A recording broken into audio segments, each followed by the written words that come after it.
Chaz, so where do you think we are heading over the next decade or so? Well, I think, as I said, this really is a tipping point. The world order that we've known is disappearing. The German President Frank-Walter uh, Stein, Steinmeier um, has basically said, we're moving into an era in which great powers feel free to rob smaller powers of everything they have. This is what's going on with Greenland. If you Mhm. go back to the effort by the Trump administration to snatch the alleged rare earth supplies in Ukraine, basically exploiting Ukrainian distress to force a kind of mafia style protection racket on it. Really quite absurd because the rare earths are mostly in the Russian occupied zone, the Russian speaking zone in Ukraine.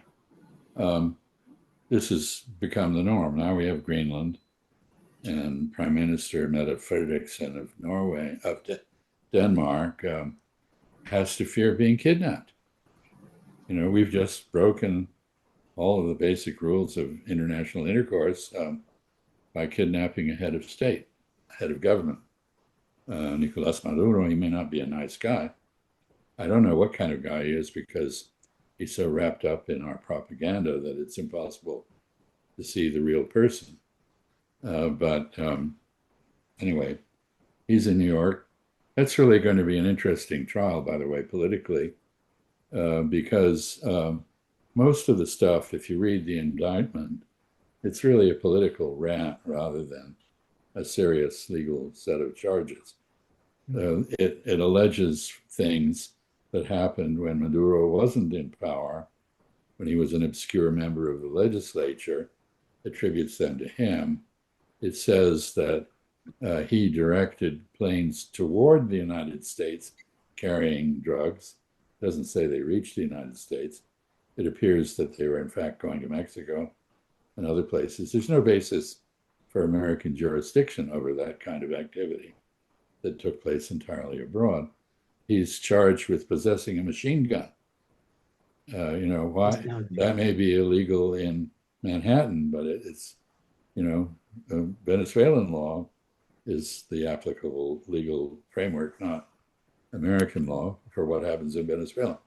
So I think this is going to be a very interesting case. And if I were defending Maduro, the first person I would call would be Tulsi Gabbard, head of the National Intelligence Department or agency, um, because she has, and the intelligence community are on record as saying that there is no such thing as the alleged cartel de los flores, the cartel de los soles, this cartel of the suns, which Maduro is alleged to have managed. The indictment, in fact, has they've withdrawn the allegation that any such thing exists. So I think this is going to be politically very interesting because basically you've got a 92-year-old Jewish Orthodox judge who's got a pretty good reputation for being an ornery son of a bitch. And he's probably going to ask some really bad questions and or allow the defense to ask them and disprove most of the disinformation and propaganda that was used to justify this snatch. So I think it's going to be very interesting from a political point of view. Of course, the administration's probably counting on um, delay because our judicial process is incredibly cumbersome. So it'll take a long time for any trial to actually take place. In the meantime, Maduro and his wife Celia Flores are locked up, and if you saw her in the courtroom, she's badly bruised and apparently has some broken ribs and so on. So, in addition to murdering the Cuban staffed protection squad around the Maduros, they apparently, the Delta Force, have evidently roughed up Maduro and his wife pretty badly. anyway, so um, where are we headed? This is not a good augur for the future. And I think we're headed toward a world of might makes right. Um, that's what this represents. And you hear there's Milt Lowenstein from Florida, I believe. Milt, hello, can you hear me? Yep. Okay. So Milt is sometimes a fellow resident of the Geezer Warehouse at Riverwoods, um, and a, a very active proponent of peacemaking. And Good. so glad to see you, but Milt. Um, anyway, I don't think we're headed anywhere we really want to be. That is the bottom line. And then, what is their interesting thing here is that foreign affairs and domestic affairs play off each other. We have a constitutional collapse going on domestically, as illustrated in the lawless behavior of ICE, murdering people on the street and so forth. A police force that wears masks and won't identify itself, that does not rely on warrants for anything, it does what it wants. And that's the scene at home. Freedom of speech, academic freedom, freedom of assembly are all in jeopardy. And internationally, we have an echo of this. We're big and powerful, and we can do whatever we want. And that was the odious Stephen Miller speaking the other day. Yeah.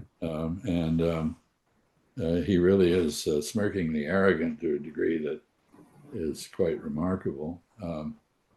But he speaks for the administration. So we have an interaction between international and domestic affairs that poisons both. So you're probably sorry you asked the question. No, not at all.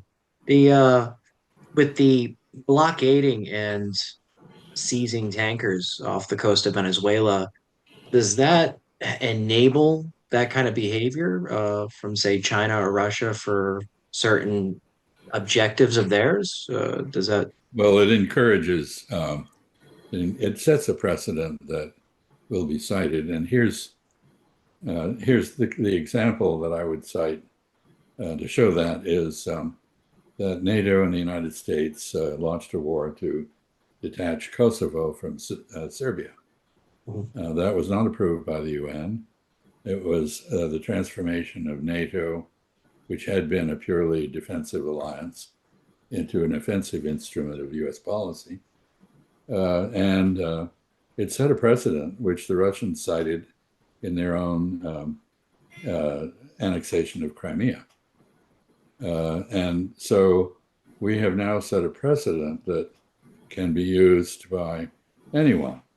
Theoretically, if Mexico had the military power to do it, it could, react to the uncontrolled flow of guns over our border to Mexico, which fuels the cartel violence and pushes Mexican society into jeopardy by bombing the gun depots or factories in the United States, or by kidnapping Donald Trump and bringing him to trial in Mexico for failing to enforce restrictions on gun trafficking. That isn't going to happen because the Mexicans are far too prudent and sensible to do that, and would not like the American reaction to it. But we've set a precedent. Russia doesn't really need this precedent, but I'm sure there are people in Moscow who now say, well, why shouldn't we go and take out Zelensky? I think they're smarter than we are in the sense that I don't believe they consider that removing the head of state or government means a change in regime. Venezuela is actually a good example of that. You take out Maduro, they have a constitutional succession process. His vice president takes over. The main forces in the administration in Caracas The Minister of Defense, the Minister of Interior are still there. Vigilantes, called colectivos, are out on the streets examining people's cell phones for evidence that they were complicit in the American operation or otherwise have do the same thing that ICE does. When foreigners come to the United States, they look at their cell phones to see if they're critical of Donald Trump, in which case they're not allowed in. Um, so, um, but the Russians, I think, understand that snatching a head of state is not a good idea. The issue is quite different for China because China's engaged in a civil war. Taiwan is not an independent country. It's a province of China that is not under the control of the central government because the United States helped Chiang Kai-shek's defeated forces reassemble there and divided China during the Cold War and has continued to prop up what is now a very robust democracy in Taiwan, which is a dictatorship for a long time. When I studied Chinese there, people were disappearing in the middle of the night and going off to labor reform or whatever. Taiwan's come a long way. But I don't think there's a lot of talk in the Chinese social media about, gee, isn't this a model for us to follow? And it is instructive in a military sense because it was very skillfully implemented by the United States. It was preceded by effective propaganda that appeared to justify what we were about to do. Maduro's illegitimate. Who are we to say that? But anyway, we did. And he's guilty of smuggling all kinds of drugs, which is not true. But and drugs from Venezuela are minimal. They're almost entirely cocaine. They go to Trinidad, and from Trinidad they go to Western Europe and West Africa. They don't come to the United States. So all of this is kind of made up malarkey, but it was very skillfully put out there by the government and our tame media, mainstream media, and laid the basis for the operation. Then the operation itself, and I've worked with Delta Force in other contexts. They're very good, and they rehearsed this, and they carried it out very effectively. Apparently, with very few wounded on the American side. Of course, we conceal how many that were wounded, but we managed to kill about 80 people in Venezuela. About half of them, I think, civilians, who were killed probably by collateral damage for bombing. So a television tower fell on a house and killed somebody's grandmother and so forth. It is. But from a military point of view, it's a model. And I know that the general staff in Beijing is busily studying the model for when and if they have to do an invasion of Taiwan, because part of that would be a decapitation effort. So we've set a standard and a precedent. I don't think we're going to like the results of doing that. Yeah. John. When you say that we won't like the results of it, how do I put this?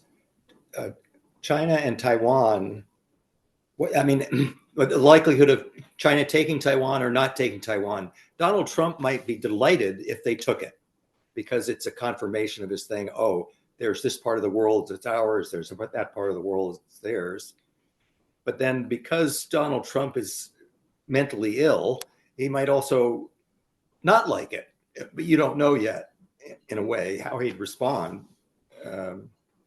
Nobody knows, but generally speaking, deterrence requires two things. First, effective military force as a possibility, deployment of it. But second, reassurance to the other side that if they don't do what you don't want them to do, they'll be better off.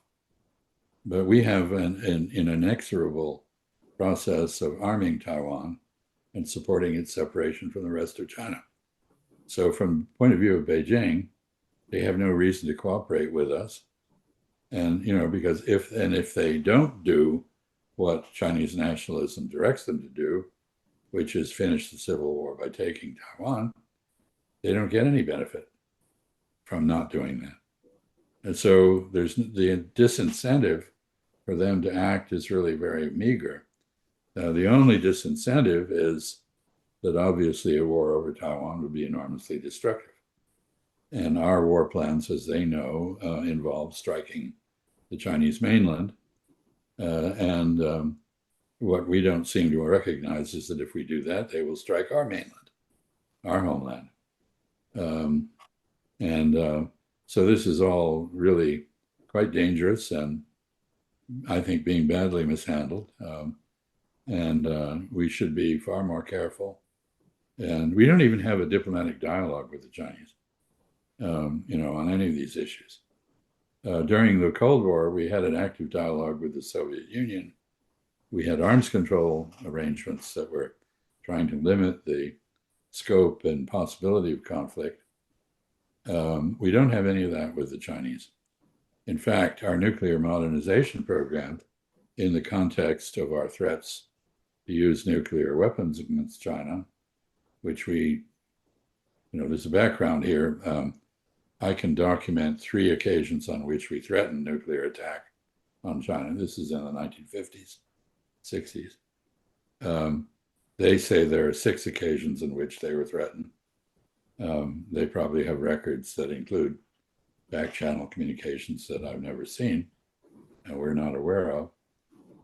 Anyway, we're back to doing this, and we've even developed nuclear weapons that have a dialable yield.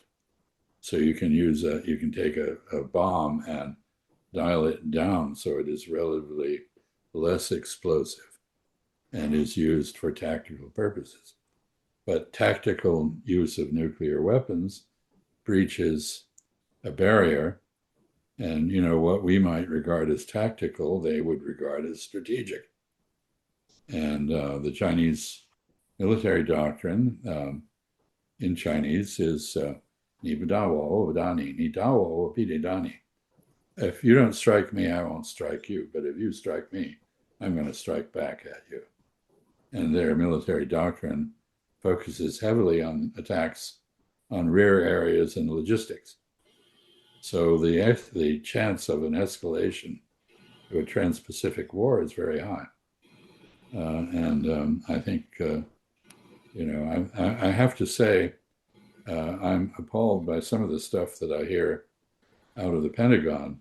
And I had a conversation earlier today with a lieutenant colonel in the Marines who it was not part of the problem at all. He was quite intelligent, but I told him, I reminded him that when an EP-3, which is a electronic surveillance aircraft, collided with a Chinese fighter jet off Hainan Island in 2001,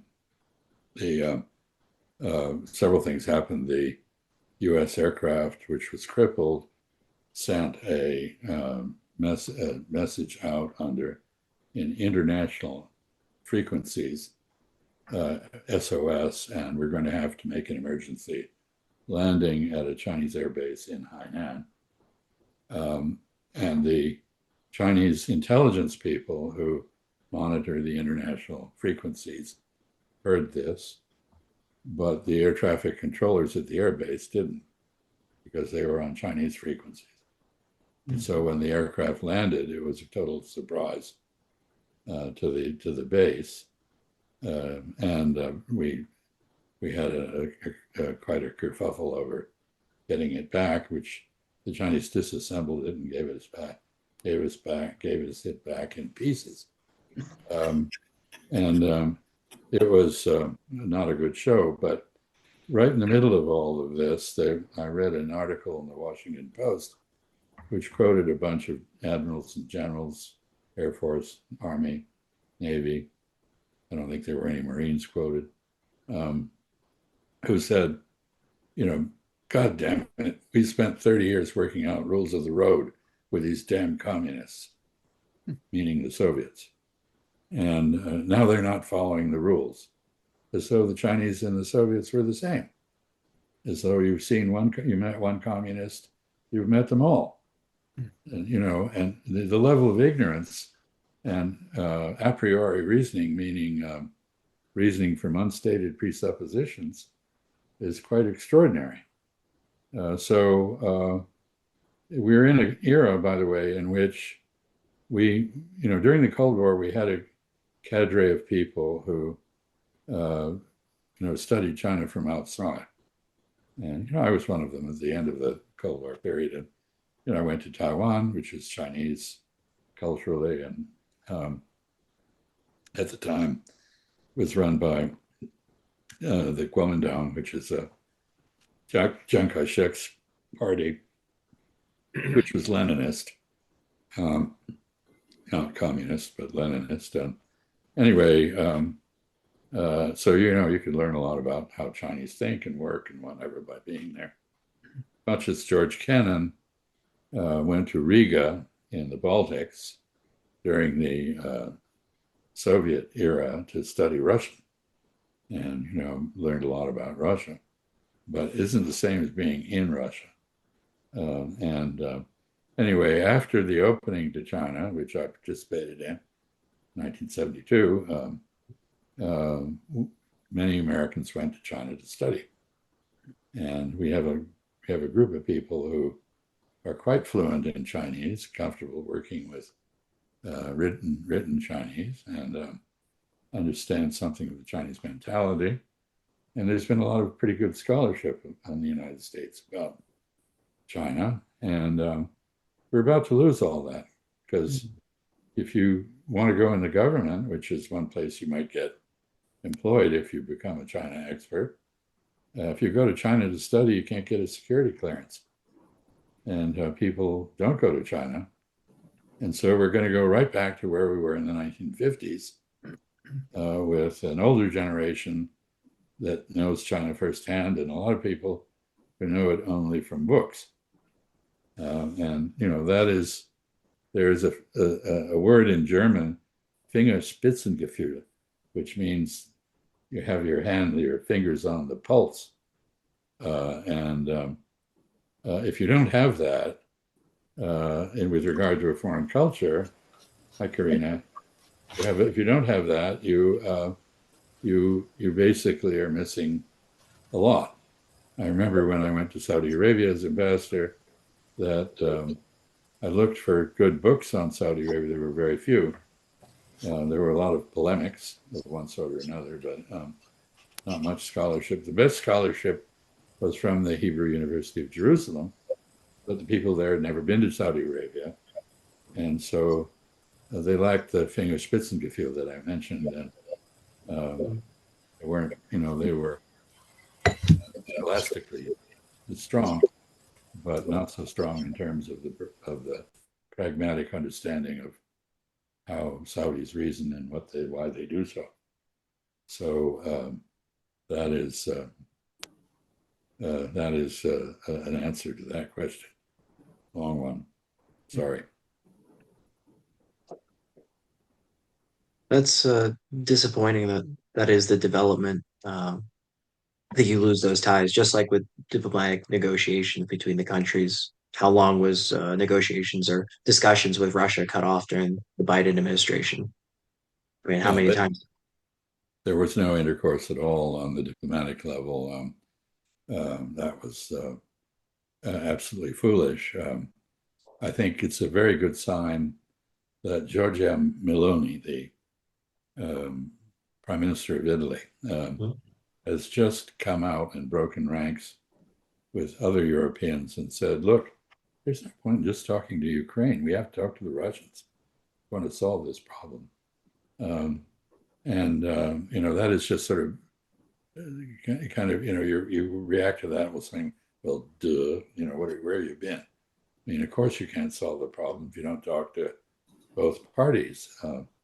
You also, by the way, can't pretend to be a mediator when you're a co-belligerent, which is what we've been doing. And I would argue that sending amateur cronies of the president to negotiate this kind of thing, or his son-in-law, rather than professionals with some experience in resolving conflicts internationally, is not a good idea. And I will say on Monday in the Berlin conference that I think Europeans really just need to take charge of this thing and not leave it in the hands of Steve Witkoff and Jared Kushner, because it's their continent and they're the ones who are going to pay the price for this conflict continuing and destabilizing the place. But as I said, it's virtual, so they can't tar and feather me and run me out on a rail, but they'll probably try.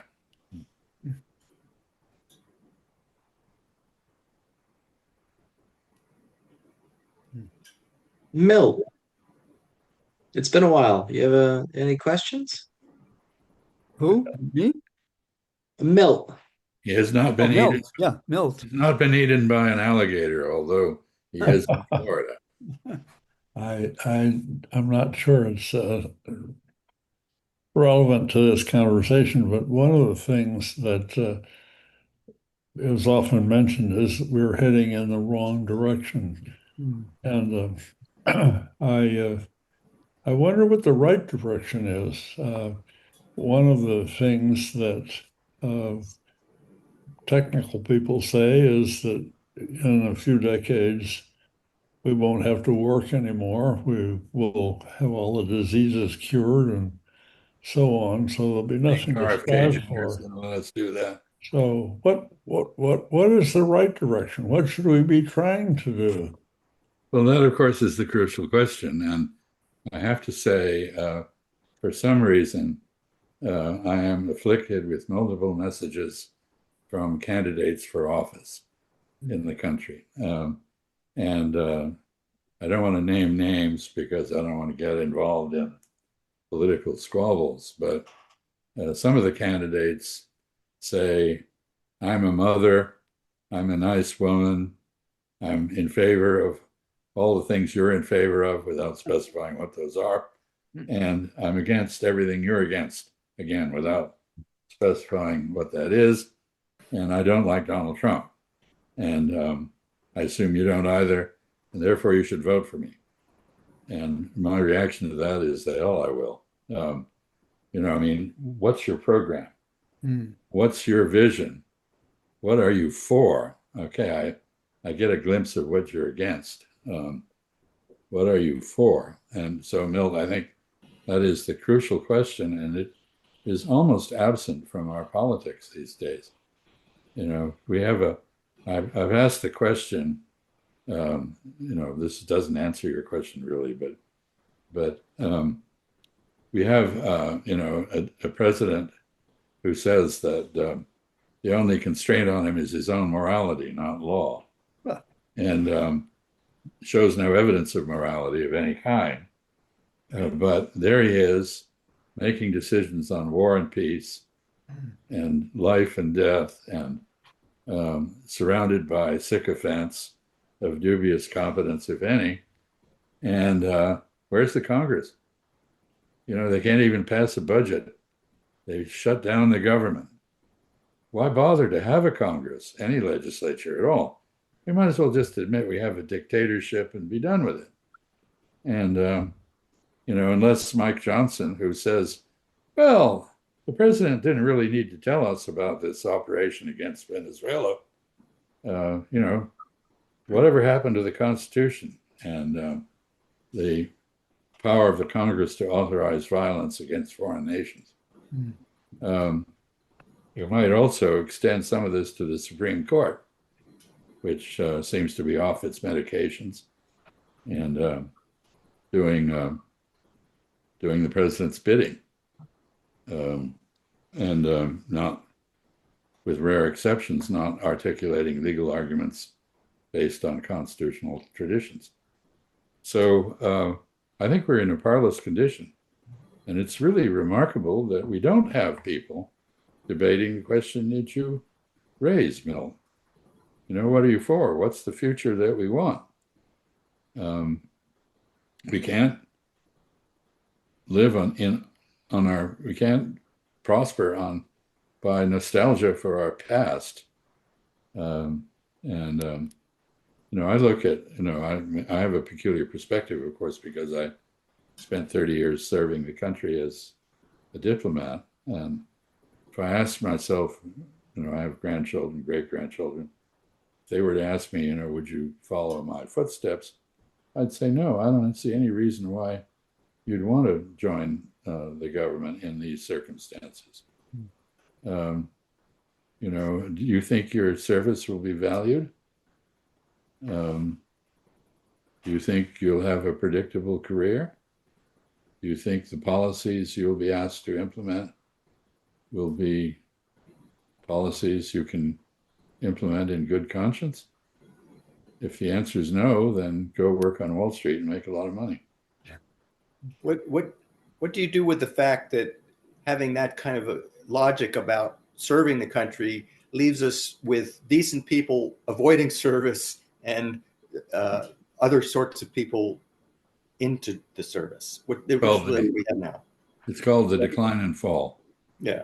Gibbons studied it at length. This is when you get to the point where in the Roman Empire, service in the military was no longer regarded as a duty by Romans, and they filled the ranks with German conscripts and volunteers, and the Praetorian Guard around the emperor. Of course, they were a republic. We are going through a lot of the same things that the Roman Republic went through as it went down. We don't have a Caesar yet, but we've got a Caligula. His foreign policy, famously, he said of foreigners, let them hate us as long as they fear us. That could be said by Stephen Miller, I think. Maybe even by Donald Trump, but he probably doesn't have a classical education. This is called degeneracy, if you will. And I think it's absolutely appalling. But, Will teaches, how much do your kids know about the Constitution and the legal tradition of the country, the importance of the rule of law as a defining aspect of our civilization? I don't think our schools, I know they don't teach geography. Americans learn geography by going to war in places we've never heard of before. Yeah. But we thought there were three branches of government to check. Yeah. Checks and balances. What happened? Yeah, exactly. That is the key. I served our country with great pride. I didn't always agree with the policies I was asked to advocate or implement, but I believed in the constitutional authority of the government, that if I didn't get elected by anybody, so if the president, after due consideration, decided that we would do X, Y, or Z, I would implement X, Y, or Z unless I had some overriding reason to quit, in which case I should quit, not stay in government. We've had a few people who did that on the Israel-Palestine issue. Josh Paul, himself Jewish, is a wonderful representative of conscientious objection to immoral policies. But we've lost that tradition, I'm afraid, John. And I don't know. And Will, maybe you kids in your classes are lining up to serve, but I would be very surprised if they were. Yeah. We try to teach truth in recruiting, by the way, after I retired, going into schools and offering the counterpoint to the military recruiters. So, yeah. But I like your explanation about the Roman Empire declining and having conscripts take over. Yeah, no, I mean the Romans were not particularly nice people, but they had an enormous patriotic tradition, which required men to enlist in the military and serve the country. And initially, in the Republican era, this was arguably largely a defensive role. In the imperial era, of course, it was blatantly expansionist. But they lost that, and I can actually, on my mother's side, I can trace back my ancestry to about 200 A.D. with a bunch of gamey Germans that helped overthrow the Roman Empire, but which it thoroughly deserved by that time.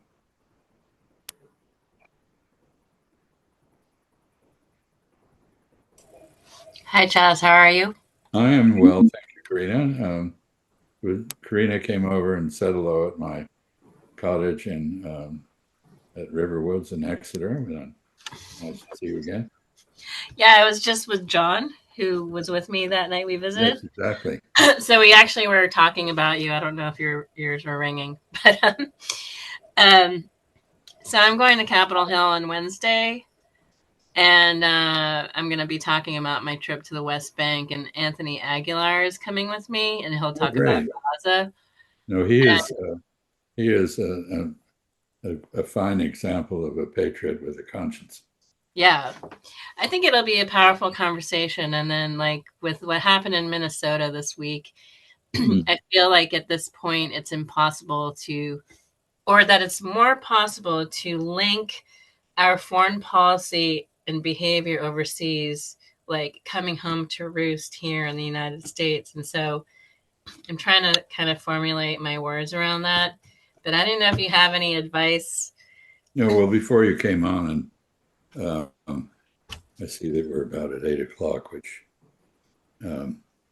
is the witching hour, I think. But before you came on, I was talking about the fact that constitutional corrosion domestically, as represented by the slaughter of the murder of Miss Good in Minnesota, and by other incidents of a similar nature, the snatching of students at Tufts and the incarceration of people at Columbia who were engaged in peaceful protest. These phenomena of lawlessness have been projected into the international sphere, where we are equally lawless. The end justifies the means, might makes right. The strong do what they can, and the weak suffer what they must, to quote the Melian dialogue of Thucydides. And so you basically, and this bears on this is part of my view of China. If China does not have the rule of law domestically, it's hard to imagine that it has a respect for the law internationally. And if the United States does not respect the Constitution and the law at home, and it disregards international law abroad, that should not surprise us. Or maybe it's the other way around. Maybe the domestic disregard for the rule of law has its origins in expediency abroad. That it was better to do X, Y, or Z without regard to legal constraints or moral constraints. And we have quite a record.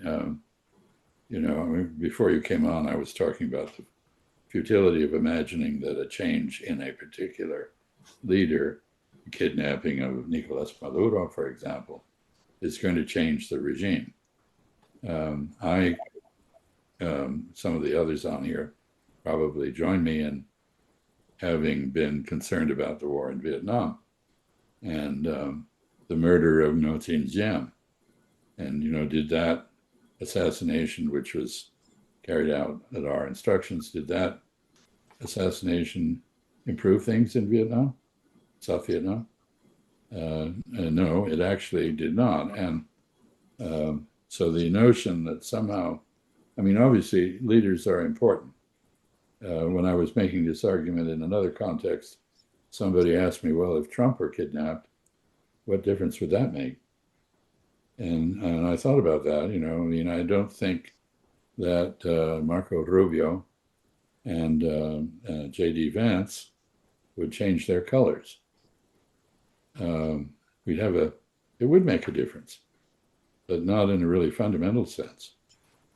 So that's my answer to your question. And Jesse, thank you for convening this group. And it was an intimate conversation, more than I thought, but I enjoyed it, and wish you all well, and let's pray for peace.